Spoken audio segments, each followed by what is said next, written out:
सीधे रुख करेंगे मायावती का, जो कि प्रेस कॉन्फ्रेंस कर रही हैं। की अंदरूनी मिली भगत होने की बात, यानी कि सत्ता और विपक्ष की, मैं अंदरूनी मिली भगत होने की बात इसलिए कह रही हूँ क्योंकि इन दोनों की व अन्य पार्टियों की भी, इन दोनों की भी यानी कि कांग्रेस, खासकर कांग्रेस और बीजेपी, इन दोनों की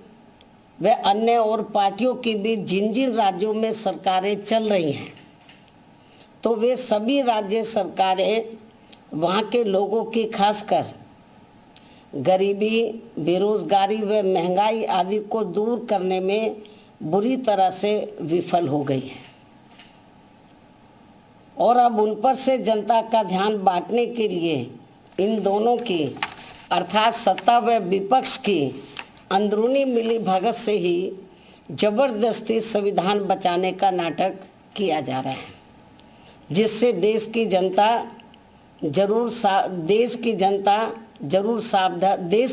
को जरूर सावधान रहना है। और अब ये लोग अपने अपने राजनीतिक स्वार्थ में, यानी कि सत्ता और विपक्ष के ये लोग अपने अपने राजनीतिक स्वार्थ के लिए यहाँ इस भारतीय संविधान के साथ, ये भारतीय संविधान है,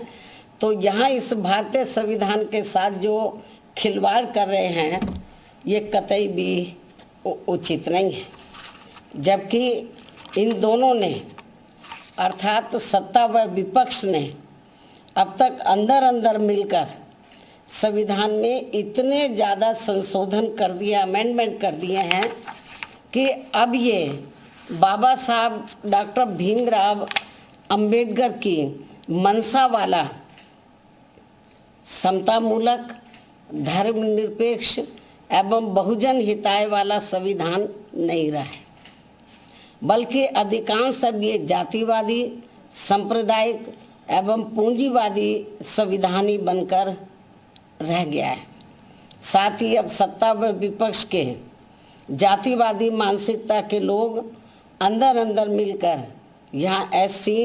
ST व OBC वर्गों का खासकर शिक्षा एवं सरकारी नौकरियों आदि में इन्हें बाबा साहब की बदौलत से मिले आरक्षण को ख़त्म करना चाहते हैं, या फिर इसे निष्प्रभावी बना के इन्हें यहाँ ये सभी पार्टियाँ इसका पूरा लाभ, यहाँ ये सभी पार्टियाँ इसका पूरा लाभ इन्हें नहीं देना चाहती हैं। इसलिए अब संविधान को बचाने के नाम पर व इसकी आड़ में सत्ता व विपक्ष द्वारा जो जातिवादी, सांप्रदायिक एवं पूंजीवादी राजनीति की जा रही है, तो उससे इन वर्गों के लोगों को कतई भी लाभ मिलने वाला नहीं है। और ये बात भी सर्वविदित है कि इस संदर्भ में खासकर कांग्रेस व बीजेपी एंड कंपनी के लोगों ने अंदर अंदर मिलकर यहाँ अति पिछड़ों के आरक्षण को लेकर आई मंडल कमीशन की रिपोर्ट को भी अपनी सरकारों में लागू नहीं होने दिया था, लेकिन श्री BP सिंह की बनी केंद्रीय सरकार में इसके लागू होने पर भी तब फिर इन दोनों पार्टियों ने, Congress and BJP and company के लोगों ने, अर्थात इन दोनों पार्टियों ने पूरे देश में इसका पर्दे के पीछे से काफ़ी डटकर विरोध भी कराया था और इसको लेकर पूरे देश में ज़बरदस्त आंदोलन व तोड़फोड़ आदि भी खूब कराई गई थी। ये सब किसी से छिपा नहीं है और इन्हीं दोनों पार्टियों ने मिलकर आगे केंद्र में रही कांग्रेसी सरकार के